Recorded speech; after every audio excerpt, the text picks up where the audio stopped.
What's up, Phoundation Family? Welcome back to my channel for all my returners. And for the newcomers, I'm Claude and the brand is Phoundation Realty. In today's video, we're going to be talking about 10 different home designs. For these 10 different styles of homes, there may be some that you're familiar with, but may not be able to put your finger on what the name is. Maybe something that you may live in currently, or maybe a home from your childhood. We may talk about homes from one of your friends that lives across the country, or maybe a grandma house that you go visit down in the South. It's going to be so many different homes spanning from East Coast to West Coast, and we're going to dive into key features and key points on every single one. I will also be talking about where the homes originated, when they were a little popular, and then also just features that you will notice on the interior and the exterior of the home, all the way from the roof to the foundation.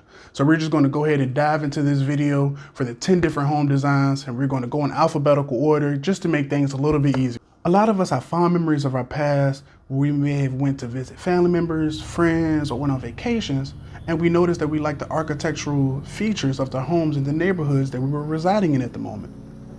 Some of us go to our favorite bakeries or restaurants or just hangout spots in the neighborhood, and you may know a stretch of row homes or just the homes in the neighborhoods in your favorite downtown area or rural areas that we like to visit to go mudding or camping or whatever the case may be. And we always think like, hey, you know, I love the house that's on that side of town, but what type of house is that? So that's where I come in. We're going to be talking about so many different styles of homes. So let's get right into it. So the first home we're going to talk about is none other than the Cape Cod home. Cape Cod homes originated in about 1675, but they actually grew very popular in the 30s. Some of the features include a steep roof line, wood siding, and multi-pane windows. So for those of you who do not know, a multi-pane window kind of looks like a grid. It has the lines, which is usually a wood trim that forms a lot of boxes. Most of the time it could be 3x3 or 4x4, depending on how big the window is and how small you want the individual panes to be. Cape Cod homes are also known for hardwood and dormer windows. The dormer windows are pretty cool in my opinion because sometimes, me being a bigger guy, if I want to go to a space that has an attic and it's a livable attic, as a lot of Cape Cod homes do have, it's hard for me to find the headroom. So what the dormer windows does is not only lets in natural light, but it also creates more space for the home. While we're on the subject of dormer windows, most Cape Cod homes are 1 story, but you do find some that are 1.5 story. And the reason why I say 1.5 story is because due to the steep roof line, they usually have pretty large attics. Originally, you would see a lot of the Cape Cod homes use the attic space for simply storage. But now, since the world is modernized and we like to use every ounce of square footage for livable space, we like to transform that attic space and make it a livable space by adding dormer windows to extend the usage of the room and also extend the height of the room as well. Just a little bit, let some natural light in. It can also, you can set seating around the dormer windows or have a nice little reading nook or just design it any way you please. The reason why we call it 1.5 stories is because it's not exactly a 2-story home. The roof is steep, so you have to think about that it is triangular on the inside. The dormer windows can kind of add a little bump out to it, but for taller people like myself, still may not be your best bet if you just want to stretch out or if you want to use it as exercise space. More so meditation, relaxation, kids zone, something of that nature. And the next home design we're going to talk about is none other than the Colonial style. These homes date back to 1876, 100 years after the Declaration of Independence was signed, and they are very popular today. These are rather larger homes with a box design. They typically have 2 or 3 stories with a brick or wood facade. On the inside, you usually can find a beautiful fireplace, and in original Colonials, they typically have a family dining room and kitchen on the first floor, with all the bedrooms being on the upper level. With the box design, it actually makes Colonial homes very easy to make additions to. So if you have a growing family and need a little bit extra space, or if you have a car collection that's kind of outgrowing your driveway, you may have extra space to add a garage on the side of your home or extra square footage to a big family room for everybody to hang out. Depending on when the Colonial was made, sometimes you may not be able to find the exact match of the brick or the siding that you had on the original home. Sometimes we may see the additions with a different type of siding on the home than the actual original has. And this is an easy way to see if that was an addition onto the original property. And next we have number 3 on the list, contemporary style homes. The contemporary style homes that I'm talking about is referring to the architect design homes from 1950 to 1970. This is pretty much the term we use nowadays to describe any modern home with simple forms and geometric lines, very clean and open sight lines. Some key elements we see in contemporary style homes are lots of glass, open floor plans that allow for mingling, parties, being able to keep it out on your kids while you're cooking in the kitchen, or just having the whole family in one room hanging out with the living room, dining room, and kitchen all combined. These homes have an inventive design, some may even say futuristic, and they use a contrast of materials and textures to create balance in the space. When entering a contemporary style home, make sure that you look up as they often have exposed beams throughout. This adds to the geometric lines all throughout the house and the clean sight lines from the open floor plan. And let's not forget about the roof. The roofs on contemporary style homes are typically flat, or they may have a slight slope to it just so the rain can fall down.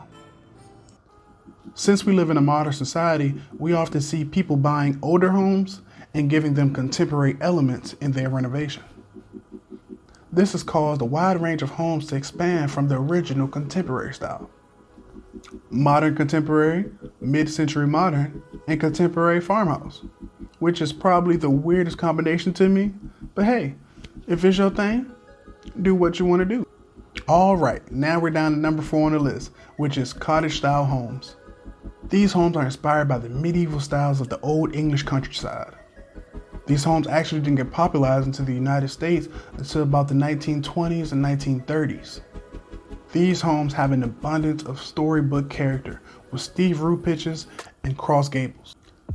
These homes also have arched doors, casement windows with small panes, and brick stone or stucco siding. Though you may not see a lot of original cottage style homes when you're driving through your neighborhood, I could bet you it's a lot of cottage style homes buried deep down in the back of your mind from your favorite childhood movies. One of my personal favorite cottage style homes that I see in movies is none other than the candy house from Hansel and Gretel. And hey, we can't forget about the cottage of the 7 dwarfs. How about Beauty and the Beast with Belle's cottage? All right, now we're down to number 5. So for number 5, we have country French style homes. These homes go way back with origins in the 18th century. These homes have many narrow windows with shutters, and they also are known for having very steeply pitched roofs.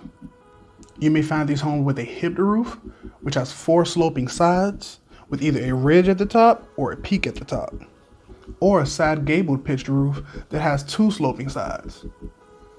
These homes also have half-timbered frames and stucco walls.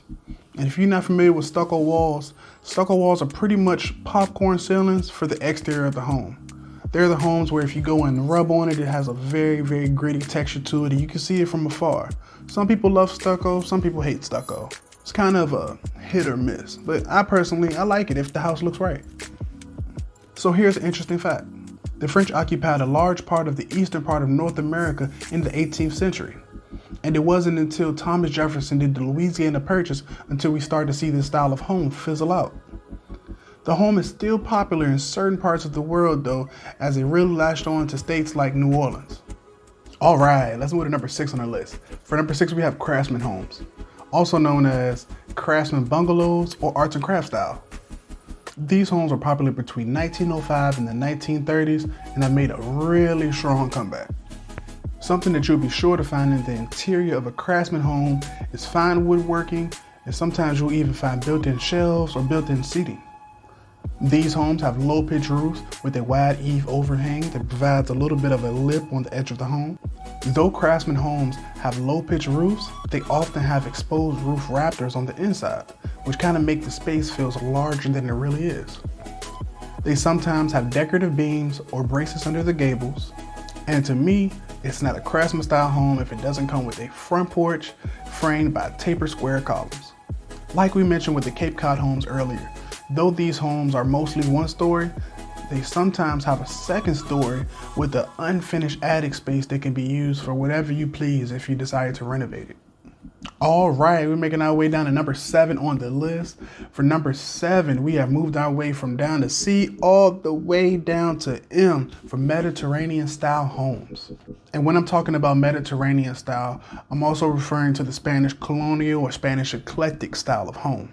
One of the first things people notice on the Mediterranean style home is the low pitched red tile roof.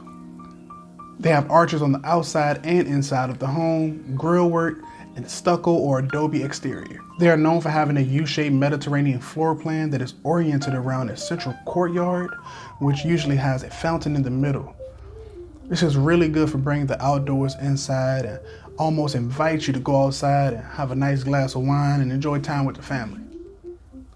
So with the U-shaped design, we often see the rooms being on the east and west wing of the house, with the livable space in the middle with the living room and kitchen and dining room facing the courtyard.